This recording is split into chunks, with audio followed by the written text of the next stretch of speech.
Bangla live 24/7-এ আপনাদের সকলকে স্বাগত জানাই।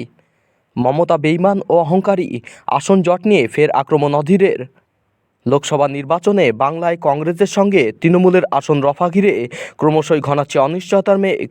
শনিবার কংগ্রেসের ডাকা বৈঠকে যোগ দেয়নি তৃণমূল। পাশাপাশি বাংলায় কংগ্রেসকে দুটির বেশি আসন ছাড়া নিয়ে রীতিমতো শর্ত চাপিয়েছে জোড়াফুল শিবির।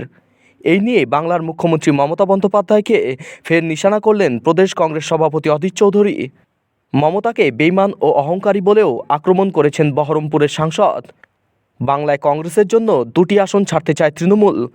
গতবার ভোটে মুর্শিদাবাদের বহরমপুর ও মালদা দক্ষিণ এই দুই কেন্দ্রে জিতেছিল কংগ্রেস। এই দুটি আসনই কংগ্রেসের হাতে ছাড়তে রাজি হয়েছে বাংলা শাসক দল।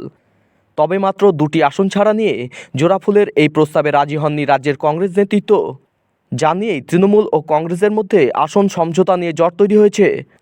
সূত্রের খবর, কংগ্রেসের শীর্ষ নেতৃত্ব যদি সরাসরি তৃণমূলের শীর্ষ নেতৃত্বদের সঙ্গে এই নিয়ে কথা বলেন, তাহলে কংগ্রেসকে আরও 1 থেকে 2টি আসন ছাড়তে পারে বাংলার শাসক দল।